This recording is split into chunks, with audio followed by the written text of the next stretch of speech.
de esta que para mí resulta una advertencia de Anabel Hernández, voy precisamente con nuestra amiga Anabel Hernández. Anabel, te saludo con mucho gusto, ¿cómo te va?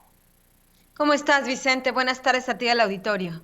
Gusto Oye, saludarte. Anabel, pues esto de la ley Cienfuegos y la venganza de García Luna contra la DEA, lo que publicas, me brinca como una advertencia. ¿Es una advertencia ante lo que tú ves a la distancia? Bueno, más que una advertencia, es un hecho, Vicente.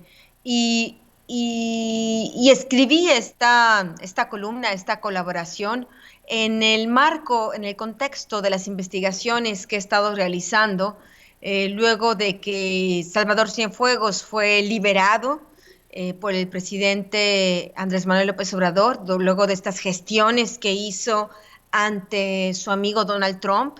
Y luego que, como después ocurrió, cuando Salvador Cienfuegos llegó a México, pues fue liberado y fue mandado a dormir a su casa, donde se encuentra hasta el día de hoy, tranquilo y sin ninguna investigación incómoda por parte de la Fiscalía General de la República ni de ninguna otra institución en México. Tú recordarás aquella plática, larga plática que tuvimos sobre lo que significaba, sobre los riesgos que implicaba que Salvador Cienfuegos hubiera estado así, impune, hubiera podido regresar tan tranquilo y tratado como gran señor. Y yo lo que te había comentado es que esto era evidentemente un indicador de una cosa muy grave que estaba ya sucediendo dentro del gobierno de Andrés Manuel López Obrador. Yo te estaba diciendo, y recuerdo bueno, al auditorio tal vez le habrá parecido excesivo en aquel momento, que yo dijera que les estaba firmando un cheque en blanco a este grupo criminal y otros al haber permitido que Salvador Cienfuegos quedara impune de los delitos que había cometido en contra de los americanos y de los estadounidenses y por supuesto al mismo tiempo de los mexicanos, porque si es verdad que él estuvo traficando drogas y protegiendo a los carteles, al cártel H2, cuando era secretario de Defensa Nacional, evidentemente, pues también cometió un crimen aquí en México. Bueno, recordarás todo esto que platicamos. Ahora nos encontramos en la antesala de eso que yo te había comentado podía suceder, y es darle un cheque en blanco a los criminales en México. Comenzó con el tema de Cienfuegos y ahora está continuando de manera, pues parece sin retorno, si de verdad la Cámara de Diputados piensa aprobar, confirmar los cambios a la ley, a la ley de seguridad nacional y a la ley del Banco de México. Bueno, a través de estas dos iniciativas presentadas por el presidente y su partido político Morena en el Senado la semana pasada, que fueron votadas así, ipso facto, en vía express, sin ningún debate serio, profundo sobre esto, bueno, significaría prácticamente la puerta abierta a una invitación, por favor muchachos vengan para acá, ¿no? A cualquier tipo de organización criminal en el mundo. Por un lado, México estaría terminando a través de las reformas a la Ley de Seguridad Nacional con esta relación tortuosa, puede ser polémica y podemos discutir de eso todo el tiempo que quieras. En alguna ocasión nosotros platicamos desde allá, desde los tiempos de Chicago, cómo era perverso que el gobierno americano en ocasiones también jugara al ajedrez en nuestro territorio y que influyera para que algunos narcotraficantes se fortalecieran y otros cayeran. Lo hemos platicado, sin duda alguna, el gobierno americano y sus agencias no son ángeles, no son santos de mi devoción, pero sin duda otra, por otro lado, en el momento en que a través de esta reforma a la Ley de Seguridad Nacional se le va a impedir a la agencia de la DEA y a cualquier otra agencia internacional hacer cualquier tipo de investigación en México, allegarse a través de diferentes métodos de investigación, de información sobre quiénes están traficando, qué funcionarios públicos están traficando. Bueno, eso significaría realmente un desastre para México. porque, y déjate doy el dato, porque es un dato corroborado, es un dato que publica el periódico El Economista este año. En los últimos 20 años, 1,313 narcotraficantes han sido extraditados a Estados Unidos.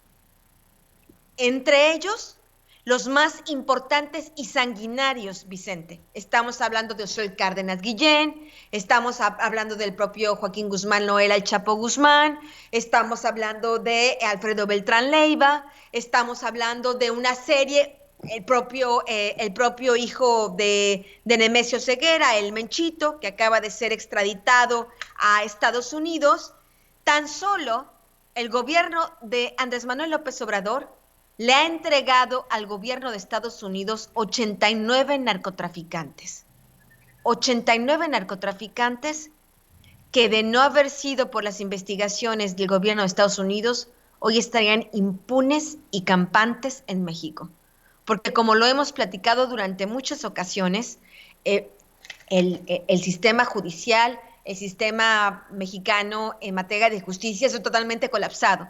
Platicamos que entre el 96 y 98% de todos los crímenes, no solo del narcotráfico, de todos los crímenes en general, son impunes en México. Bueno, pues si no fuera por la tarea de estas agencias, estos narcotraficantes, gente como Genaro García Luna, gente como el exgobernador de Tamaulipas, Tomás Yarrington, gente como el exfiscal Edgar Beita de Nayarit y muchos otros estarían absolutamente impunes, enriqueciéndose y cometiendo más crímenes. A través de esta ley que se está a punto de corroborar en la Cámara de Diputados, bueno, pues está diciendo a los criminales, aquí ya no va a estar la DEA, no va a estar ninguna agencia internacional, ustedes saben, muchachos, que nosotros somos muy ineptos, vengan acá, por favor. Es realmente un llamado, una zona franca, un llamado al crimen que de por sí campea en México, pues ahora de una mucho mayor manera, si se confirma el cambio de esta ley, de estas reformas a la Ley de Seguridad Nacional, que además, debo decir, que el presidente y su canciller no nos engañen, porque esto se puede saber, se puede investigar. No es una ley que defienda la soberanía de México. Es una ley realizada ex profeso, impulsada ex profeso, a raíz del tema de Cienfuegos. Tan no es un tema de soberanía que, repito, el presidente Andrés Manuel López Obrador ha extraditado en su gobierno a más de 89 narcotraficantes. Muchos de ellos fueron detenidos en este gobierno de Andrés Manuel. ¿Sabes por qué fueron detenidos, Vicente? ¿Por qué? Por petición de órdenes de extradición. ¿Sabes cuántos de ellos tenían averiguaciones previas en México? Ni siquiera el 20%. Ni siquiera el 20%. Esas detenciones se dieron porque algún juez en algún lugar de Estados Unidos le pidió a México detén a estas personas con fines de extradición. ¿Por qué un juez americano pudo haber emitido una orden de aprehensión? Porque hubo alguna agencia que le proporcionó elementos de prueba al juez para poder haber emitido esa orden de aprehensión.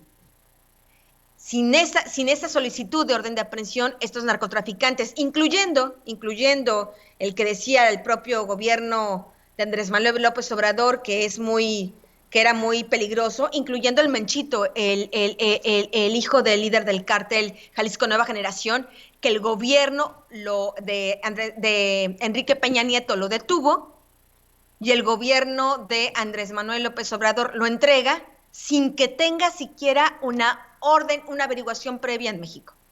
De eso habla la impunidad que existe en México.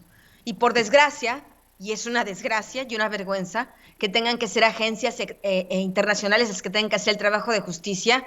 Sí, es una desgracia, pero al menos hay eso. Anabel, leo